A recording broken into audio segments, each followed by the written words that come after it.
আলাইকুম সুপ্রিয় দর্শক, আমি মেজবা আর আপনারা দেখছেন MS official blogger YouTube channel. তো সুপ্রিয় দর্শক, আজকের ভিডিও হচ্ছে ড্রাগন গাছের পরিচর্যা বা কি করলে ড্রাগন গাছে অনেক ফুল পাওয়া যাবে। তো আশা করি তোমাদের অনেকের গাছে ফুল চলে এসেছে, আবার কারো কারো গাছে আসছে না। তো তোমরা হয়তো হতাশ হয়ে পড়ছো যে কেন আমার গাছে ফুল আসছে না।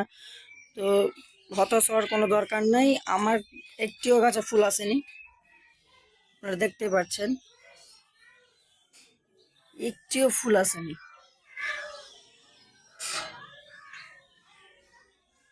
তো কি করলে অনেক ফুল পাওয়া যাবে, তো আজকের ভিডিওটি দেখুন, সব পরিষ্কার হয়ে যাবে যে কি করলে প্রচুর পরিমাণে ফুল পাওয়া যাবে এবং অনেক কুড়ি আসবে। তো আজকের ভিডিওতে দেখানো হবে কি কি সার প্রয়োগ করতে হবে।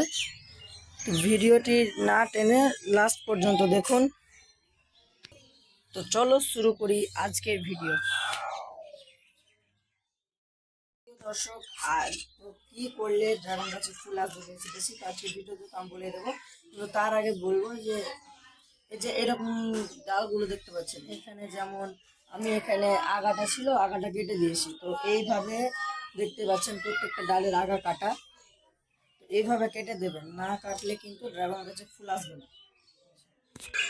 সুপ্রিয় দর্শক, যেমন দেখতে পাচ্ছেন এখানে আমার একটি ডাল আছে, যেমন এগুলোর আগাটা দেখুন সুচলো হয়ে আছে। তো আমি আর এগুলোকে বাড়তে দেবো না, আমি এর আগালটিকে এভাবে ধরে ভেঙে দেবো। আপনারা এভাবে ভেঙে দেবেন, তাহলে ড্রাগন গাছে ফুল আসতে। তো এবার চলে যাব সার প্রয়োগের ব্যাপারে। তো কি সার প্রয়োগ করলে, এই যে দেখতে পাচ্ছেন একেবারে সতেজ ডাল, তবুও একটা ডালে কুড়ি আসেনি কেন?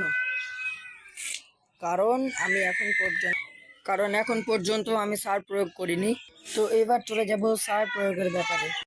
তো এই সময় গাছে নাইট্রোজেন যুক্ত খাবার দেওয়া বন্ধ করতে হবে এবং বেশি বেশি ফসফেট এবং পটাশ যুক্ত সার দিতে হবে, কারণ গাছকে তো শক্তি লাগবে, সে যে ফল ধরাবে তার তো শক্তির দরকার। তো এই পটাশ বা ফসফেট যুক্ত সারগুলো বেশি শক্তি যোগান দেয় গাছকে।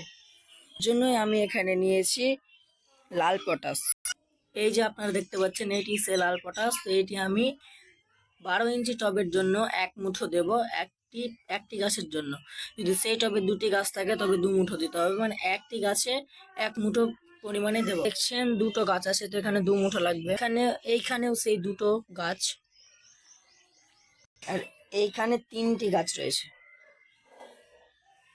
তো আমি কিভাবে সার প্রয়োগ করছি ওটা দেখে নিন এবং আপনারাও সেম টু সেম স্টেপে সার প্রয়োগ করবেন। তো দেখবেন আপনাদের গাছেও প্রচুর পরিমাণে কুড়ি আসবে।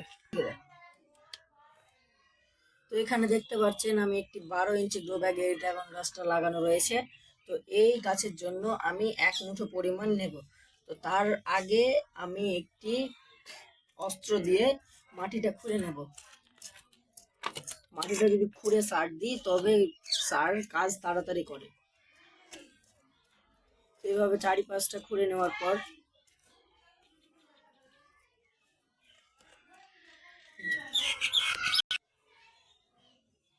এবার 1 মুঠো পরিমাণ এখানে নিব লাল পটাশ এবং গাছের চারিপাশে দিয়ে দেব।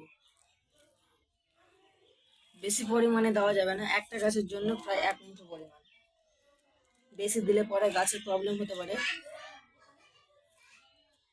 তো এইভাবে আমি সব গাছে দিয়ে দেবো, এইভাবে দিয়ে দেবো প্রত্যেকটা গাছে।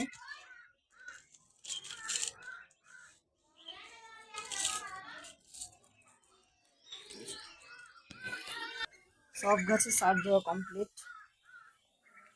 এইভাবে আপনারাও দিয়ে দেবেন আপনাদের যত ড্রাগন ফলের গাছ আছে ছাদ বাগানে সবগুলোতেই। এরপর আসবো বেসিক কুড়ি পাওয়ার টিপস। ড্রাগন গাছের এই যে কচি কচি শাখা প্রশাখাগুলো দেখছেন, এগুলো কিন্তু কেটে বাদ দিয়ে দিতে হবে। এখানে যেমন আমি এটার আগা কেটেছি, এবার এটারও আগাটা এভাবে ধরে ভেঙে দেবো। তো আপনাদের গাছেও যদি এরকম লম্বা সতেজ ডাল থাকে তো এভাবে আগাটা ভেঙে দেবেন, তাহলে ড্রাগন গাছে খুব তাড়াতাড়ি কুড়ি আসবে। তো আজকের ভিডিও এই পর্যন্ত। এই ভিডিওটি যদি ভালো লেগে থাকে বা ভিডিওটির এই পর্যন্ত এসে থাকলে একটি সাবস্ক্রাইব করবেন এবং আমার চ্যানেলের পাশে থাকবেন। ধন্যবাদ।